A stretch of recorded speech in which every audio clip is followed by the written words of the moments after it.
Going to turn now to the latest in the Martha Stewart trial. Recently, as you may know, the prosecution has suffered a series of setbacks in its efforts to prove its case against Stewart, but an explosive piece of evidence may be lurking in a small scribbled note on a piece of paper. And ABC's Chris Cuomo, who has been following the trial, is here with the details. Chris? Charlie, so far much of the prosecution's cases have been about who told what to whom and when. But the government is now expected to open a new battlefront. Prosecutors want to lay out a scientific detective story involving paper, pens, and ink in an attempt to show that Stewart and her stockbroker lied.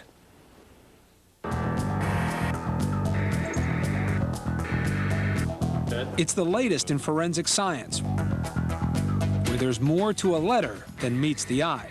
Crime lab technology that rivals what you see on CSI. Except these labs focus on documents and ink, not bodies. One technique called infrared image converter technology is expected to play a role in the final days of the prosecution's case against Martha Stewart. It could show Stewart and her stockbroker fabricated a stock sale document in an attempt to cover up a lie. It's designed to detect if someone goes back and adds to a document with a different ink. It can detect differences in inks, even if they look the same in room light. You can see something from one ink glowing and the other ink not, to something as extreme as an ink actually disappearing or optically erasing. Martha, is there any plea bargain you would accept? In the Martha Stewart case, prosecutors allege Stewart and her stockbroker, Peter Bukanovic, covered up an inside tip to sell her nearly 4,000 shares of ImClone stock. This criminal case is about lying. Lying to the FBI, lying to the SEC, and lying to investors. Stewart and Bukanovic maintain there was a prearranged deal to sell her ImClone stock if it fell below $60. Their key piece of evidence is the notation at 60 next to the word ImClone on Bukanovic's worksheet.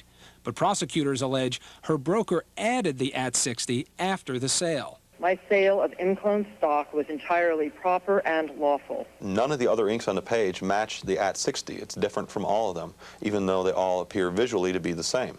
Based on the difference, then, you would say that they were not written at the same time and they were written with different pens. It would mean that the person who is telling that story is not telling the entire truth. Or that the person had simply used more than one pen, which is the defense's position. But when something was written can also be determined by an ink detective. Ink identification is a tool that can pinpoint the type of pen and the period of time in which a document or letter was written. This technique played a key role in the lawsuit against a number of Rite Aid pharmacy executives for misstating more than $1 billion in corporate earnings, and sent a serial killer to jail in California by tracing victims' names on a ledger to a pen he owned. As for the Martha Stewart case, the prosecution is expected to present the ink evidence in the hopes of convincing a jury that Stewart and her broker are guilty of lying about her ImClone sale and obstructing justice.